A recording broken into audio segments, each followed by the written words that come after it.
Hello and welcome to episode 5 of a Big Knit podcast. My name is Chloe and this is my podcast or vlog all about my recent, current, and future knitting projects. I've got occasional interludes by other crafty hobbies. I do have a finished sewing object today, which I actually finished I think back in August or maybe September, but then I didn't have it available for my last video. So do that today. Also, one thing to note, and you've probably clued in, is that my cats are roaming around. So my partner and I moved. We are no longer in a large house. We are in a condo. I might touch on that at the end if we have time, but it just means that my cats, I can no longer tuck them away downstairs. They're just around. And they're all pretty young, and so 2 of them especially will get the zoomies. If that happens, we're just gonna have to go with it because it's the new normal, I guess. This one I can see she gets like a little crazy tail. It's like goes up and then it goes flat. It's like a little bump, little speed bump. So you're probably gonna hear her, but that's okay. It is what it is. What I'm wearing is the twist loop sweater by Other Loops. Oh my god, it's so big. So this was the second sweater that I ever made. How my knitting progression went was I knit a cable work toque and I was like, yep, amazing. And then I knit a bottom up bulky weight stockinette sweater. I was like, great. And I knit that one. It was I did like 3/4 sleeves and it was knit on, I think 11 millimeter needles. I'm not sure if that's correct, but it was extremely bulky weight. And so I knit it in like a month and I was like, I am proficient. So then I made this. And this sweater, when I made it, it made me cry because it's got cables, it's got, the ribbing, it had raglan increases versus the sweater that I did before. It was a raglan, but it had like the decreases, and that was easier for me to do because it was easier for me to remember. And then that first sweater didn't have short rows, and so I also did short rows. So I learned short rows, ribbing, and raglan increases all in the top, and then immediately into this cable. And I was like, I don't know if I can do this. But I did. And this one took me about 6 months. So I think it might be the sweater that took me the longest. But you can also probably tell at that point in my knitting journey, I had never heard of a gauge swatch. And I didn't use the recommended yarn. I just went and picked yarn. I actually don't even know what gauge this was supposed to be knit at, but this is not it. So, but I love it. I wear it all the time. It's like a sweatshirt. It's like a sweatshirt version of a sweater that I've knit, and it's great. I don't knit a lot. I don't knit any Other Loops patterns anymore. They're not the most size inclusive, but when I was first starting out, I didn't even realize that was a thing. She's just running in circles. I didn't realize that was a thing. So yeah, I knit it. I love it. I would probably knit it again and maybe try to do it nicer. I knit this in 2 yarns held together. So I did Sadness Garn Duo, which I believe is their 50% merino, 50% cotton. And I just did that in their white color. And then I used Drops Brushed Alpaca. So that's kind of like their chunkier mohair version. And I think that was in the color like oatmeal or beige or something. So I think I ended up with a gauge that was enormously too big for the sweater that I was working on, but whatever, it is what it is. This was my first ever attempt at a sewn bind off. It's horrendous. It is so bad. I don't think I did it properly. I was reading the instructions and I was like, okay, this makes sense. And I think my setup rows were wrong. But Yeah, they're pretty bad. It's that way along the hem also. You can maybe see it better here. I think, yeah, just along here, it's fine. It's all a learning process. But yeah, so that's what I'm wearing. I wear this a lot and I love it. So let's get right into finished objects. Man, no, now they're both going. The two younger cats are just farting around and the older cat is looking at them being like, Mama's busy. It's quiet time. Okay, so my first finished object is a self-drafted pair of rib socks. I used 2.5mm needles and the yarn is Regia Daydreaming in the color 3065. So it's kind of like I think it is just a self-striping yarn, kind of rainbow, and then it is 75% wool, 25% nylon, and I don't think it's superwash. I was looking to see if it was superwash, and I found some websites that said this yarn was, and then some websites that said that it wasn't, and so I don't actually know. Because it's self-drafted, I can just tell you what I did with it. So I cast on 72 stitches, and then I did a 2x2 rib. I did a heel, flap, and gusset, and then followed by gusset decreases, I think down to 70 stitches. I think so, 70 stitches. And then I just did stockinette on the bottom, and I think there we go. Yeah, stockinette on the bottom, and then continued with the 2x2 rib on the top of the foot. And then I did not a proper anatomical heel, but a slightly anatomical heel. I've only done an anatomical heel on a DK weight sock, and so I wasn't sure exactly how to do it for a fingering weight sock, and so I just I looked up instructions, and this is what they said. But they said to continue, anyway, I won't get too far into it. If you're interested in like exactly what I did, it's on my project notes on Ravelry. But this is what I tried. My last pair of socks was too short in the foot. This time I overcompensated and I made them too long in the foot. So I'm hoping that it's kind of like a Goldilocks situation and that the next pair will be just right. And so I wouldn't wear these in my shoes, like in my boots. I have worn them a few times around the house. They're fine. I've mostly, like my boyfriend's just mostly been wearing them around the house. Although when I was looking for them this morning, I was like, hey, where are those socks? And he's like, oh, I think they're in the dryer. And I was like, they're in the what? I was like, these are hand wash only. So I actually think they've shrunk a little. So it's possible that they now fit me perfectly, which would be amazing. Stay tuned for the future of this. But yeah, I think it was like a super simple. I'm on the path of trying to find what socks work for me. The other thing that I think I did is I think I made the gusset too deep. So next time I'm gonna try a shorter gusset. I'm gonna try a shorter foot, and hopefully that works. My next finished object, sorry, I have 3 finished objects today, and then I think I have 4 whips that I'm gonna talk about. I do have others, but I haven't really worked on them. So my next finished object is the Archer Beanie by Sari Nordlund. I have not woven in the ends. There's only 2 ends because I split spliced the yarn for this. So there's just an end on the inside here at the crown and then one at the bottom. So yeah, Archer Beanie by Sari Nordlund. I think this pattern comes in 3 sizes, like a small, medium, large. I think I made the medium.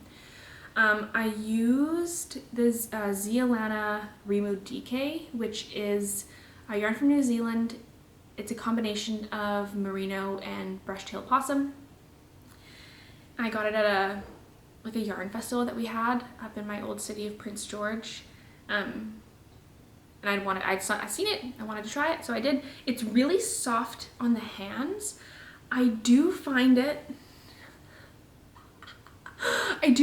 a little prickly. But you know what, actually, as I'm wearing it right now, I'm not finding it prickly and I'm inside. So maybe yeah, because of that I hadn't been wearing it a huge amount, but feeling it now, it doesn't feel too bad, so maybe I'll wear it this weekend and see how it goes. I picked this color because I knew I wanted to make this particular toque, and it has this little like point at the top, and then it's folded, so it's three layers along the brim, and it's got this like little pointy thing, and I feel like a little cranberry. And so I thought it was gonna be like a really nice winter toque because it's, I don't know, it's kind of festive, it's autumnal.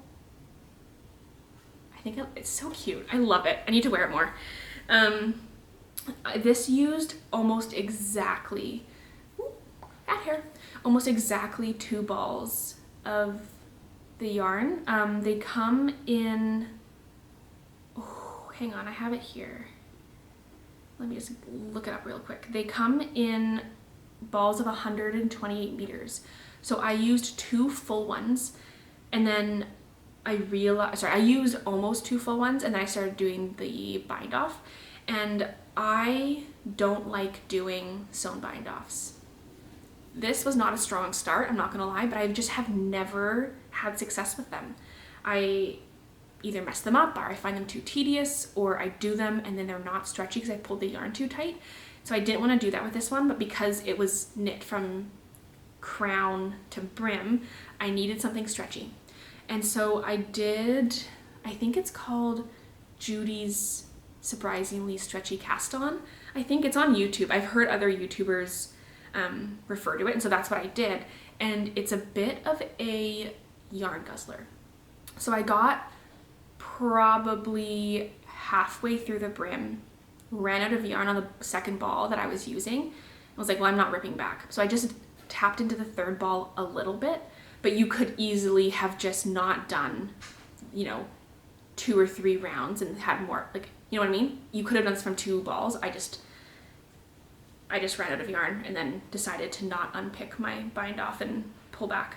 So yeah, that's my Archer beanie. It's really soft, it's squishy. I like, ooh, one thing I really like about this is the way that the increases are done. So they're done in 5 points along the crown, and they're just so clean. I really like the, oh, here we go. I really like the effect of it, which is kind of why I picked this one. Yeah, I haven't used it a whole bunch, but I think it's warm. I think this yarn is really warm. Okay, my final pair of mittens, my final finished object is a pair of mittens. In my last video, as a whip, I had, I think it was called the Vikvervet mittens. I can't remember the designer. As I was knitting those, I was finding that the fabric, because I was using, I think, a 3mm needle to kind of get the bigger size, which was what was recommended to do if you wanted one of the larger, like the larger sizes of the mitten, was to use a larger needle. And then they had one size above that, I think, also, which was using a 3.5mm needle. Don't quote me on that, but I was finding that with this yarn, I was finding it a bit gappy. And then I knit to just after the thumb separation, maybe like here, and I put it on. I was like, this is not comfy. Like, it was still too tight. And so I was like, okay, my options are either to hope it blocks out and, you know, relaxes, to pull back and do it again with a larger needle, but then have more gaps in my fabric, which I was already finding the fabric was a bit gappy. I was like, or just find a different pattern. So I found a different pattern. So these are the Willow mittens by the Petit knitter, and they are in her book Arctic Knits. I had never made anything of hers before. I follow her on Instagram. I think her styles are like really whimsical, which I think is kind of fun. But I've just never made them.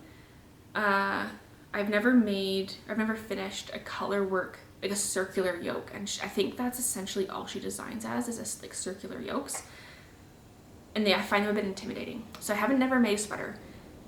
But anyway, all that to say, I was at the bookstore, they had it. I was like, well, you know, she's Canadian, I support Canadian artists, so I bought it. And then they had these mittens, and I was like, these are pretty cute. So with that, how do I want to go about this? It's got, I think, 3 sizes. I made the medium.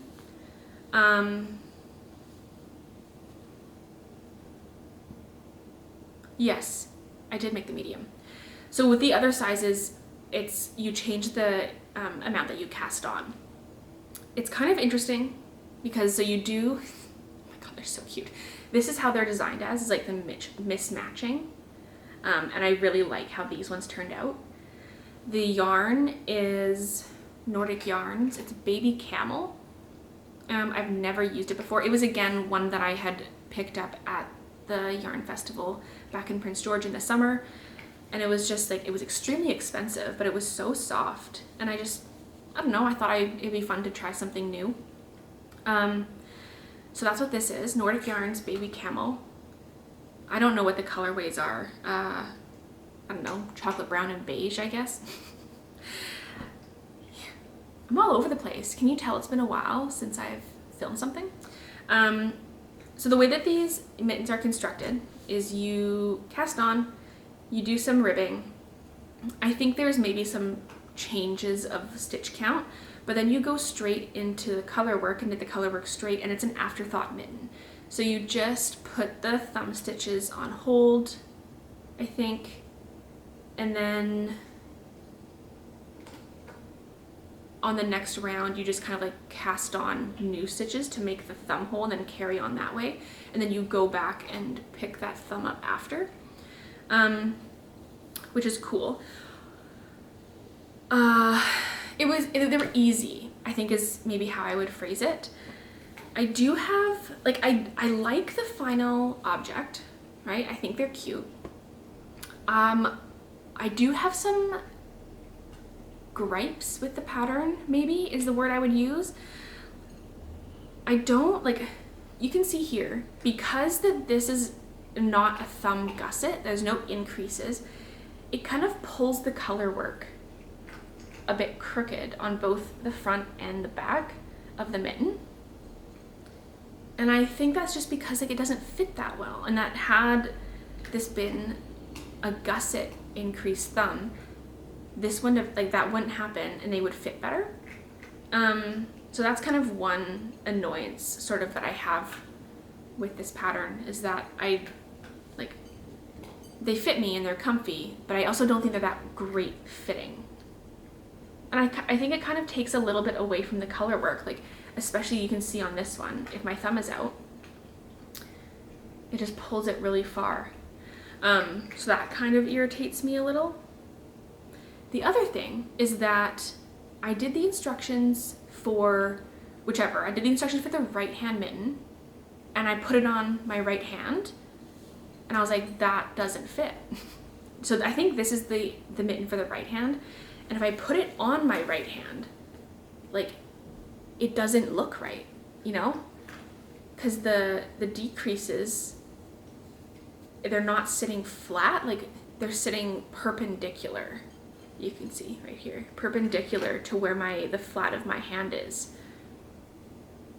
So, but when I put it on the other hand, it fits much better with the decreases being parallel to where my hand is.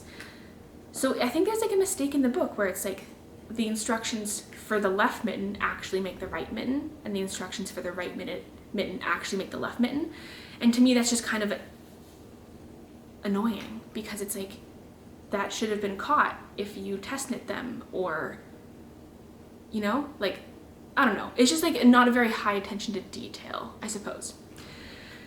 And then the other thing that I think maybe wasn't my favorite about this pattern is that at the end, you essentially just knit straight until you want to start decreasing. And it tells you like approximately where on your hand you should start decreasing, but it doesn't really suggest to do anything with the Colourwork to kind of finish it off nicely. Because had I followed the Colourwork to pattern, like, these are actually a little bit too long, because had I followed it to pattern, it would have cut off mid Colourwork repeat. And I was like, I don't like that. That doesn't look good. And then I also had to, like, there's a contrast color stitch that I've omitted in the middle of these V's because it starts the new Colourwork motif on the same row that you're finishing the existing Colourwork motif, if that makes sense. So I omitted that because I wanted it to be a nice clean finish. And like, I know it's in a book, and so, you know, you're probably conscious of page space, but I just kind of think that there should have been like, hey, you know, on your, like, as you're getting ready to finish, consider how you want your last Colourwork motif to look like. And I just think that, yeah. So like, overall, like I do like my mittens and I do wear them. But I also think that the pattern itself is not necessarily particularly beginner friendly, and I don't think it's particularly like detail oriented. Oh, the other thing, which I actually think might have been a mistake, is that as you're knitting, when you're getting ready to do the thumb, like when you're on the row to separate for the thumb, the pattern I think says, you know, knit across however many stitches until you get to like kind of like where that thumb is being sectioned off, but it doesn't seem to continue in the Colourwork pattern. And on one mitten, it doesn't really matter because I think it's like just 1 or 2 stitches that you knit before you're separating for the thumb. But I think on this mitten, it's quite a few. Like, I think my beginning of round is here. So I would have knit across the whole palm before I got to the decrease, and it said to do it only in color A or only in color B or whatever it was. And so I was like, well, then that's going to disrupt the color work. So A, it's not going to look very good. And then B, you're going to get to your thumb and then you're not going to have your second strand of yarn. So that was, I think, like an actual mistake, which if you're a beginner knitter, you're maybe not going to realize. Like, you're going to be like, oh, okay, I'm going to do that. And then it's not going to make any sense. And then you're going to end up with like an ugly stripe right in the middle of your mitten. So yeah, I'm not sure how I like my mittens. I'm not sure how I feel about the pattern. I'll probably knit something else and see, like, maybe it's just like a one-off thing where the mitten pattern like wasn't properly edited or something, but that's kind of like mixed reviews, I guess. Yeah, as it, like, I do like my finished object. I don't think I would make them again, I think is maybe how I'm trying to say that. Like, if I was going to make a gift or going to make more mittens for myself, I wouldn't make those ones. I would find something that I think would fit better. Yeah, so. Okay, into whips. I have 4 whips that I've been working on since my last video. I think my last video was maybe like 6 weeks ago when like moving was just absolutely crazy. So I didn't have the time or capacity to film anything. So this is new. This is the NYX sweater by Rebecca Clow from the Crayola. This is a circular yoke Colourwork sweater. I've never done a circular yoke sweater before, and I kind of wanted to try one. Oh my god. This is my first one. I don't really know how it'll fit. I think circular yokes, what I've heard is that for some people they fit well, for some people they don't fit so well. Although I'm pretty sure it probably has to do also with the grading of the pattern. So, yeah. So this is a pattern that I wasn't really I wasn't planning on making it when she released it. It has a full body color work option and then also a yoke only color work option. And the full body color work option came out first, and I was like, I don't really like it. Won't be making that. And then she released the color work only option. Sorry, the yoke only color work option. And I was like, okay, that's like better. I'll put a picture up on the screen so you can see. I was like, yeah, you know, maybe I did like the Colourwork yoke only. And then I was finding that a lot of my knitting patterns right now are either like I'm working on a button band, I'm doing cables and lace, I'm doing Colourwork, and I was like, okay, like I kind of want just a stockinette project. Like I want something that when I'm watching TV I can just knit on and not really pay attention to exactly what I'm doing. And where are you? I went to the local yarn store, kind of almost like as a last hurrah, sort of. Like I have spent lots of money there. I was there fairly frequently and I like them a lot. So shout out to Top Drawer Yarn Shop in Prince George. They actually have a knitting podcast. It's called the Cut Bank Sisters. I'll link them below. I think they only release like one podcast a month, or one podcast like every 4 to 6 weeks or so. They're so cute. One of them is the yarn store owner, and then the other one is her friend, and she also works there. And they call themselves the Sweater Sisters, and I think they're on like maybe episode 23 now, and every episode they've had matching sweaters. It's so cute. It's just like so heartwarming. I like watching them. So I would recommend that. They're just like goofy and fun. It's not too serious. But I went as kind of like a last hurrah, as like, I wanted to support them and stuff, and they're really great. And they had gotten this new yarn in. So this is Pip from Baramu. And I picked these 3 colors to go together, and I was just obsessed with it.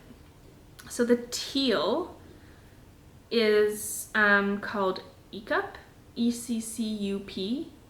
The pickle green color is Harwood, or Harewood maybe. And then the pink is Hockney. And I was like, this is gonna make, there we go. This is gonna make like the most beautiful Colourwork combination. So I bought some, obviously, and then I didn't know what to do with it. And then when Rebecca released her picture of the Nick sweater, the yoke only Colourwork, I was like, well, it has 3 motifs, so that would actually work really well to kind of modify it into a 3-color Colourwork yoke, which is what I did. And I was flying. I've knitted this really quickly. When did I start? I started this on November 19th, so 12 days ago? Is that what that is? And I was flying through it. And then we're now going to talk about my modifications, because what I did, which I have never done this before. I think maybe it just threw me off being the 1x1 Colourwork. And what I ended up doing was I was here. So I was probably just finishing the green, and I had just started with the magenta. And I was like, great, I'm, almost on the green. And what I realized was I switched what my main color and my contrast color. So everything you see essentially from look at the blue. The blue parts are supposed to be white.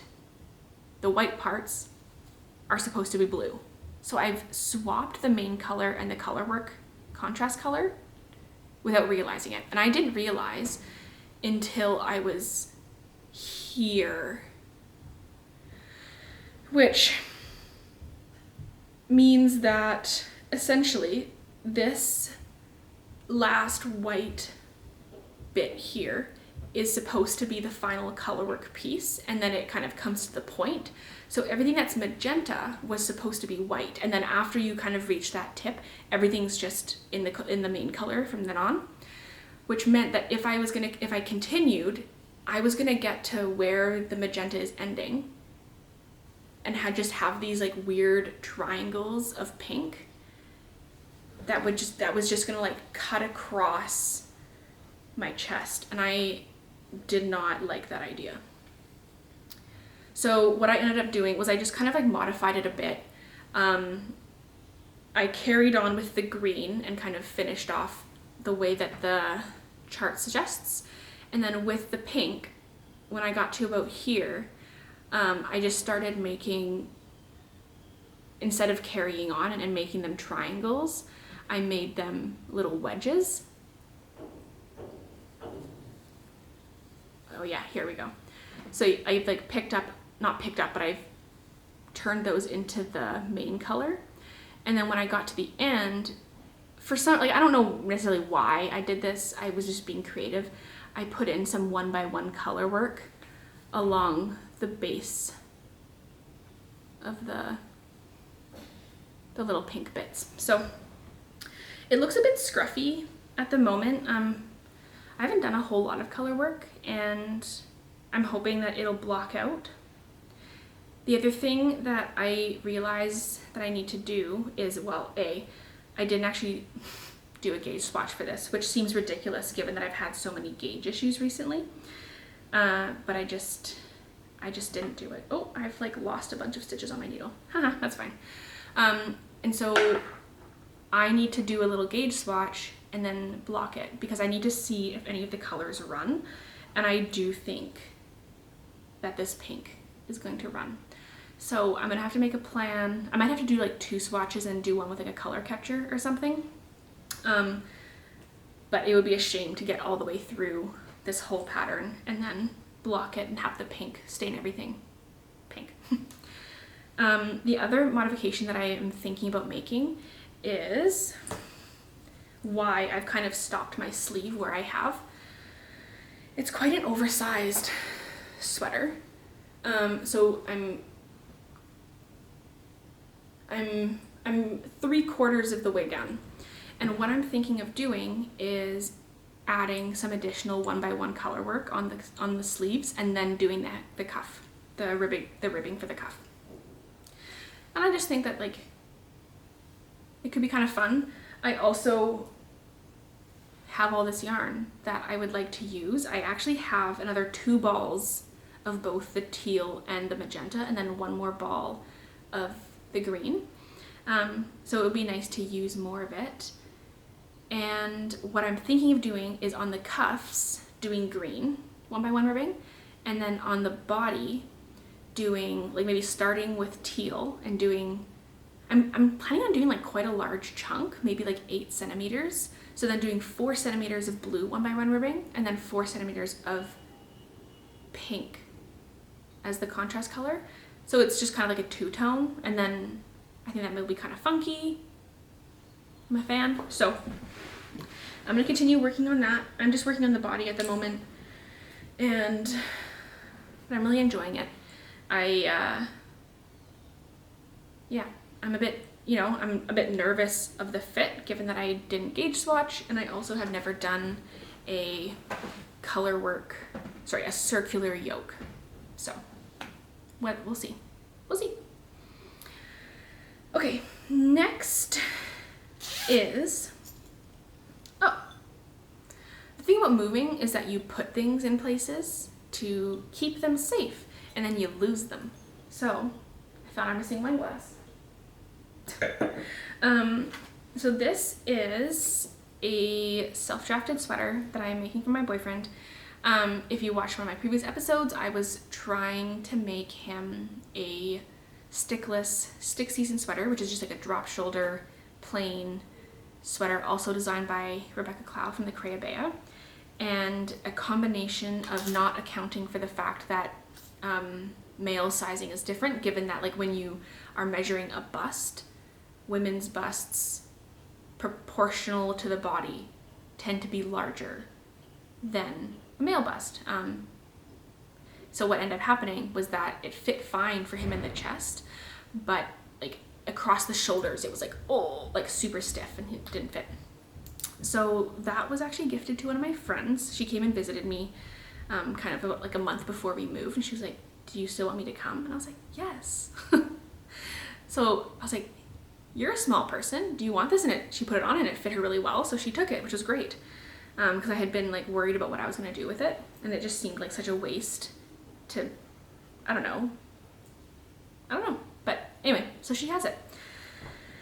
And then when this all happened, my boyfriend and I picked out a new yarn for him, So this is Drops Soft Tweed, I think, in the color, yeah, Drops Soft Tweed in the color Cobblestone. And I am making a self-drafted broken rib raglan. The cable's way too small at the moment, so, but it is a 4x2 broken rib. And the reason why I'm self-drafting this is because I couldn't find a broken rib pattern that I liked. I did find one that I think was 4x2, and I actually bought it, and then I realized that it was both bottom up and it was seamed. And I was like, absolutely not. I will not be doing that. So I just kind of borrowed that 4x2 broken rib idea and applied it to a raglan sweater that I self-drafted I think last year, that had a really great fit across the shoulders.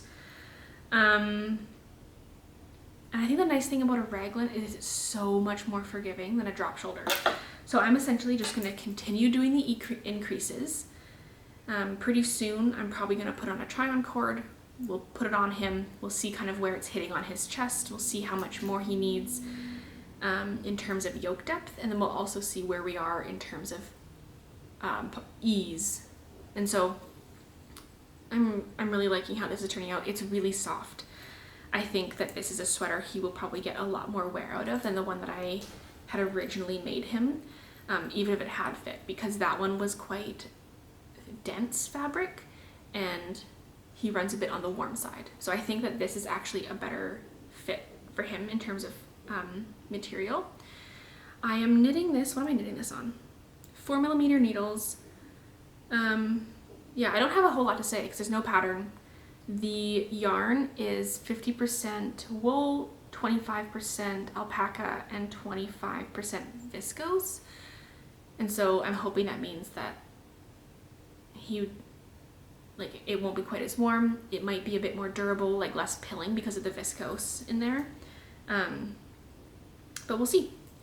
So far, like, I'm really liking it. I'm looking at it being like, I have all this yarn from a different project that I think I'm gonna have to scrap, and it's like a similar style. Like this is hang on, this is like a woolen spun style yarn. You can see, I hope you can see that. So it could be that I could make myself one of these after. I'm hoping to finish that one by Christmas, and just give it to him for Christmas. So, okay. Next, we have the Aiode sweater by Sari Nordlund. The yarn I am using is Quince & Co. Lark in the color Gingerbread. It's this really beautiful, warm, rusty brown. I cannot remember where I was when I last talked about this in the last podcast. I know I've worked on it. So I have done the front panels there and connected in the front. And now I am just working to the proper depth before joining under the arms. One thing that I'm looking at, and I think that part of this is because it's a cable pattern, but the neck hole, hello? The neck hole is smaller than I'm used to for a pattern.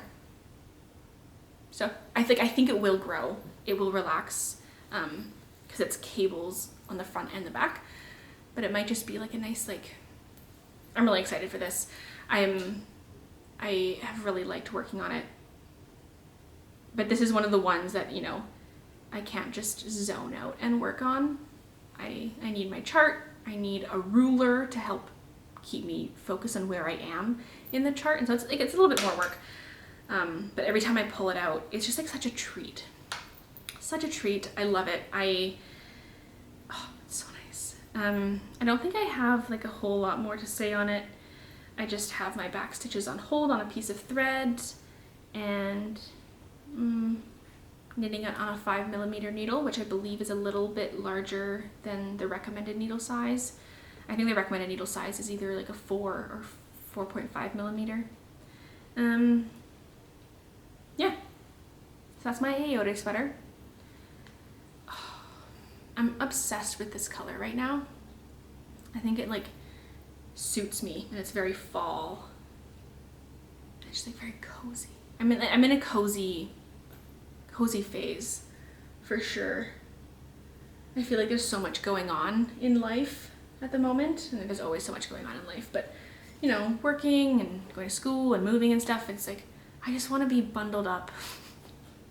We have in our new place, this is a electric fireplace down there, so it's nice. It's definitely cozy vibes.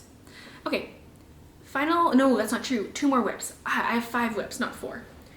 This one is, oh, I lost a few stitches. Oh, this one I actually haven't worked on in a couple weeks, but I thought I would mention it. I'm pretty early on still. So this is the, ooh, let me find it.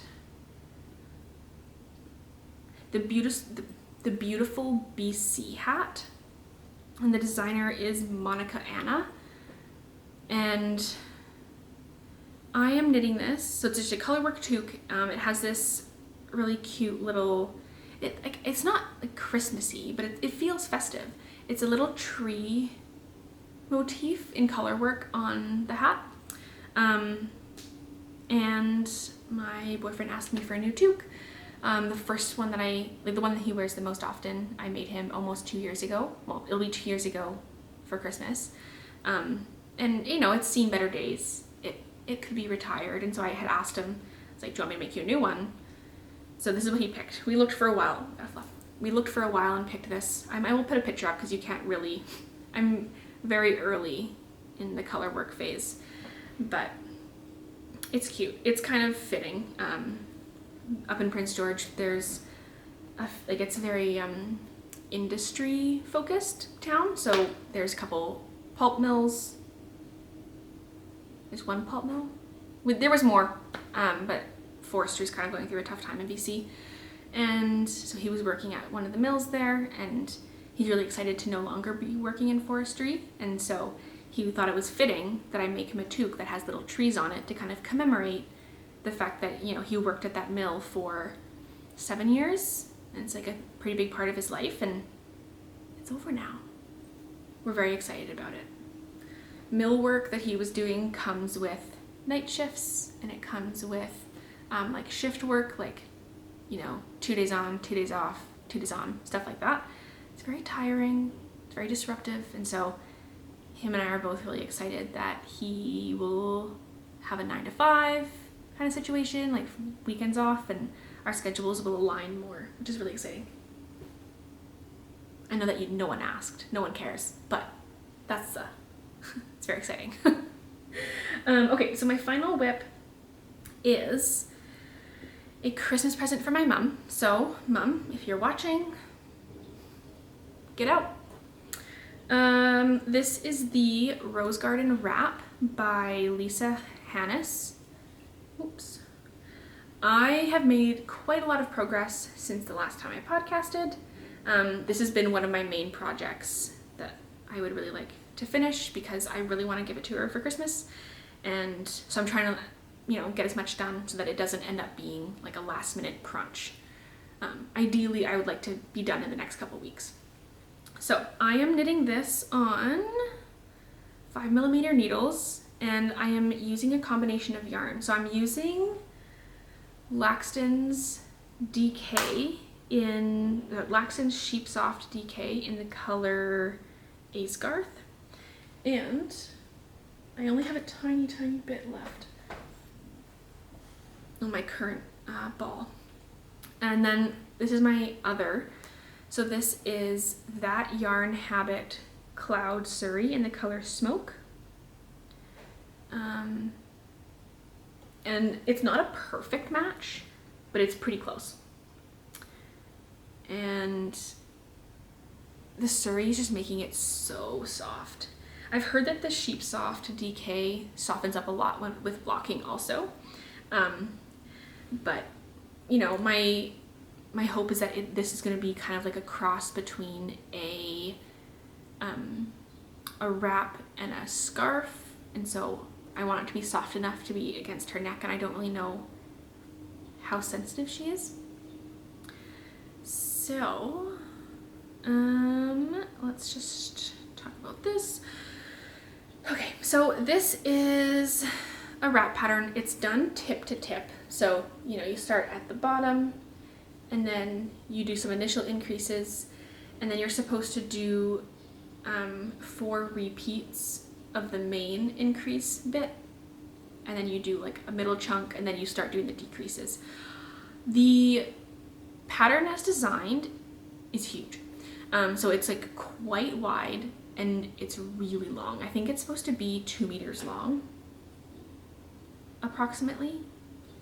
Maybe longer than that, I can't remember, but really long. And so because I want this to also work as a scarf, I have shortened it and I've made it not quite as wide. And so there's a initial increase bit, which I did as to pattern, and then there's a repeat of 4 of increases. I did 2 of those sections, 2 repeats as written. I did 1 repeat without any increases, and then I've skipped 1 repeat. So, and then I will do the same as I'm decreasing. So I will do 1 section where I'm not decreasing, and then I will do 2 sections where I'm decreasing as prescribed, and then I will omit the 4th and final one. So my product will be shorter and more narrow than is written.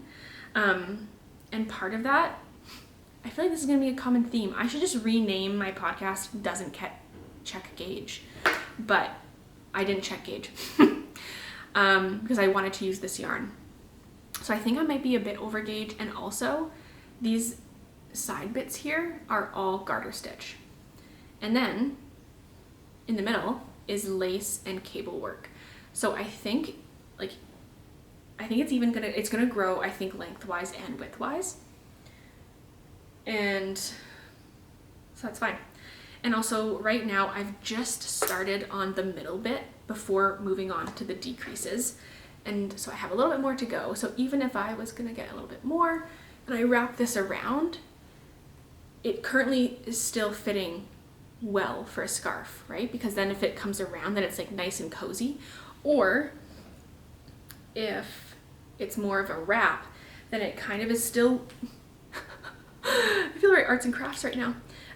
It's still big enough to sit over shoulder and be kind of like a blanket. So I think that this is gonna be like the perfect size. And I'll stop waving it around now so you can see the motif, because the motif is so pretty. So the pattern is done with cables and with lace, and every right side row there is both of those happening, which when I started I was kind of intimidated by, but it only kind of like, it's quite intuitive because the cables are moving over only by 1 stitch every time. So as long as you kind of keep track on the chart of where you are, and then it's intuitive is what I'm trying to say. So it looks really hard, but it's actually not so hard. And then the increases are done on the outside here. So increases or decreases are done kind of at this point. So you're just then increasing or decreasing the garter on the sides. So that is super easy. There's no increasing in pattern or having to incorporate any of those into the chart, which I think is really nice. Because I think that, like, for me anyway, with when it comes to like shawls or wraps or scarves, I need it to be tip to tip. I can't do the increases as it gets like to the large, like the triangular shawls. I've tried that, I can't do it. So I think that this is like a really nice way to do it. Oh, it's so pretty. I hope she likes it. I love it. I'm sure she'll like it. It's very soft. There's another pattern by the same designer that I want to make for myself. It's like a mosaic wrap. I think it's like the primrose wrap or something, and I have yarn for it and I'm really excited. But also I look at this one with the cables and the lace, I'm like, oh, like how nice would it be? Like I work in a desk job, so like it would be just so nice to like have like a little shoulder cover for when it's chilly. And I don't know anymore which one I want. Like I really like the primrose wrap, which is kind of like on my to make list, maybe in the new year, but I also really like that one. So we'll have to see. I don't think I really have anything more to say on that. I will say that the Sari that I'm using has gone really far. So I'm almost fully like at the proper halfway point. Like the halfway point is maybe here, so they're 1.5 inches or so, and I'm still on my first skein of Sari. Focus, friend. I think we are. And I have 3 skeins of Sari. So I'm almost, like I'm gonna have leftovers, but maybe I could make my mom like a little matching toque or something. That'd be cute. So yeah, impressed with that. I have my second ball all ready to go, and then my third ball needs to be wound up. I think that's it for knitting content. I do have a sewing finished object. Last time I tried to show a sewing finished object, it was chaos. So I have tried to figure out a new way to do it. So we're gonna try that. It involves a costume change though, so. Okay, so this is my sewing finished object that I made. I finished it, I think, back in August or maybe early September. This is the Willow dress by Cinnamon Daisy Designs. So I saw it on Instagram and I was like, I must have that. So this definitely stretched my sewing abilities a little. I'm not a proficient sewer, and there's definitely some mistakes, but I love it. So it has these awesome, really deep pockets. The sides, so it's really loose.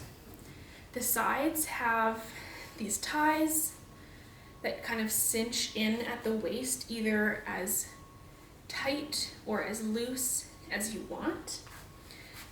So for me, that is my preferred, that's my preferred shape for a dress. So it makes me feel like super good and super cute. I think, I'm not gonna lie, I think it makes my boobs look nice. So, you know, do what you will with that information. I did make errors on the bust darts. I've never done bust darts before, and I know that they're supposed to end kind of in line with the widest part of your bust.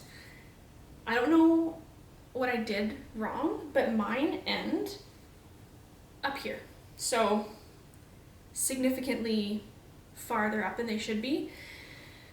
But I think maybe in this case it's worked in my favor, because I think if it hadn't, there might be too much, like the fabric might be getting a bit too close into my armpits. So maybe it was intentional. I think I've seen on her Instagram that the bust darts are supposed to end here, which is definitely a me problem. Like I have no idea how to do bust darts. The back is nice. So it's kind of like a lower back there. And then the seam along the back is right here, and it's really nice. It's really nice and subtle. The fabric is Jitterbug Gingham from Merchant and Mills. And I know it's kind of crazy to purchase such expensive fabric when you have no idea what you're sewing. So I don't know why I did that. It was a huge risk. I was worried that this wasn't gonna fit. I did do, what's it called? A toile. I did a toile of of the bodice because I wanted to make sure that it would fit in the bust properly. I didn't want too much gaping here, and it did. So yeah, the skirt I wasn't too worried about, and yeah, overall, obsessed. I do have plans to make other dresses of a similar style.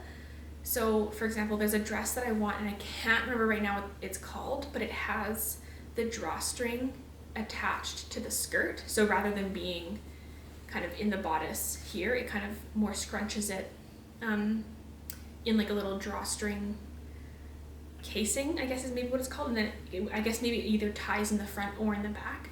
But that pattern has more like sleeves, and so I thought if I could, I really like this top, so I was thinking if I could, I would change the top a little bit to not have a bit of a V here, to make it flat, and then attach to that skirt, and then have like something that cinches as like a proper waistband, which I think would be pretty easy. I feel incredibly cute when I wear this dress, and then it pairs so well with my knits. So this is probably my favorite way to wear it. I just feel like so good about myself. I'm not gonna lie, like I feel adorable. So this is my Nola cardigan, and I think that the two just go really well together. And I don't have buttons or anything on my Nola cardigan, so it just kind of hangs open. Yeah, and I wear it with like my little Blundstones, and it's a whole vibe. Or if you're not feeling a cardigan, I have this. So this is my Plata sweater that I test knit last fall. I just kind of like tuck it up. And I think that is also so cute. So all that to say, I'm gonna come sit back down.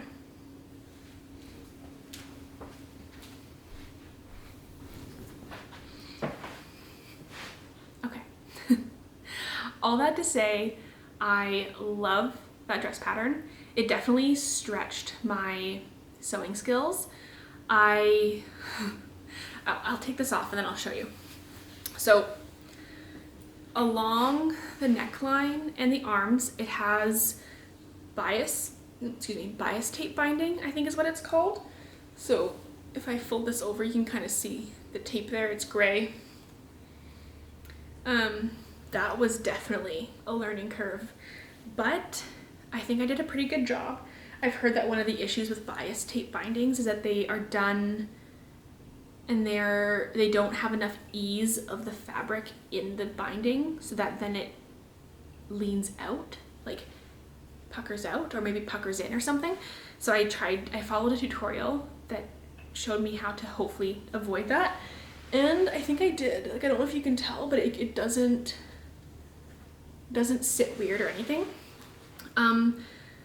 What else? The other thing, oh my gosh. So I had to attach the skirt to the bodice, and oh my, I finished and I flipped it right side out, and I had caught a huge piece of my skirt in that seam. So I had to unpick the whole seam. I had done it more than once, so I was like, ooh, good to know. And then the other thing that I did, I spent a lot of time unpicking seams on this project, so it just goes to show that next time I just need to be a little more slow and very detail oriented. I am not detail oriented enough to be a good sewer, I think, as you can probably tell by all the times I don't check gauge or anything on my knitting projects. I find knitting very forgiving. I find sewing not very forgiving. But the other thing that I did was the front is one piece, like the front of the bodice is one piece with slits built in for the bust darts. The back is two pieces, and so that means that there is a armhole side of the curve, right? And there's a neck hole side of the curve, and I somehow got them confused, and so I did the two sides of the back pieces that are supposed to be under the underarms, I sewed those together as the back seam that runs down the middle of the back. It's ridiculous. So, and then that has like, I'm not really sure what it was called, like a French seam rings a bell, but I don't know if that's correct, where it's kind of like you sew them together and then you cut one side of that raw fabric, then you fold that longer side over and then fold it again and sew it down flat so that the raw seam is encased. It looks really good, but it was a pain in the butt to undo. And then that means that one of my underarm seams, the allowance that I had left on one piece of that is smaller because I was missing. It wasn't a huge amount, but I was like, I'm not gonna risk it. So all that to say, I love the finished product. I love the fabric. I think you can maybe see I have a stain. I stain everything. Ridiculous.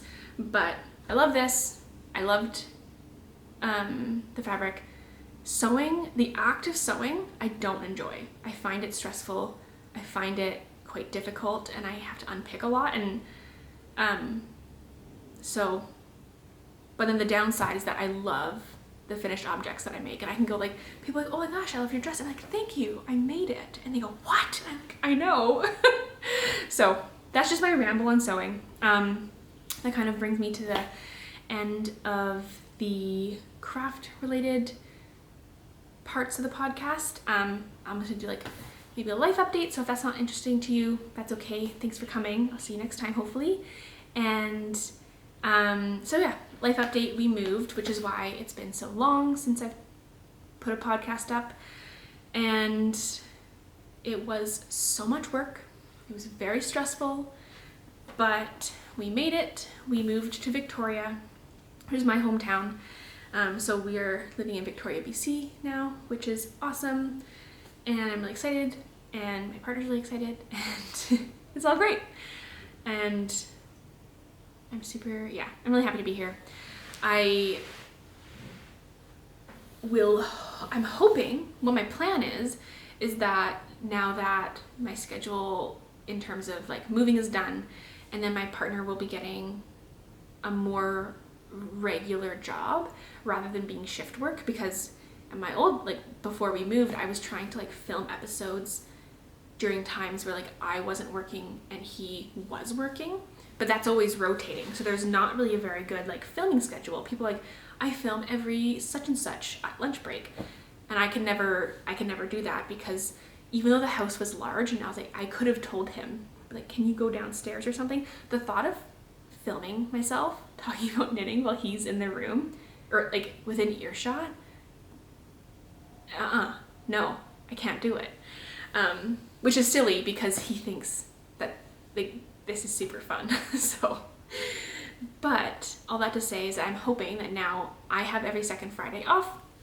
So I'm hoping that, you know, he will probably be working on Fridays, and then every second Friday off is a much more regular, totally manageable filming schedule. I think that would be really nice. So that's what my plan is. It kind of depends a little bit on his stuff, but that's my intention. I'm hoping that, I'm hoping it goes well. I think that's my only real life update. Nothing else is different. It's just been a bit of a shift being back in town, but we're kind of settling in. Our whole apartment is unpacked, which is awesome. And yeah, we just have like a few items that we want to go get from thrift stores. Like my desk is right here, and there's no ceiling light in the living room, so we're just using like floor lamps, which is great, except in the morning when it's still dark out and I'm trying to work, it's like really dark. So I want to go thrift like a little table lamp or something for my desk. And yeah, so that's everything for today. Thanks for joining. If you want to like or subscribe, that's cool. If you don't, that's also cool. Whatever you want. I hope to see you next time. Thanks.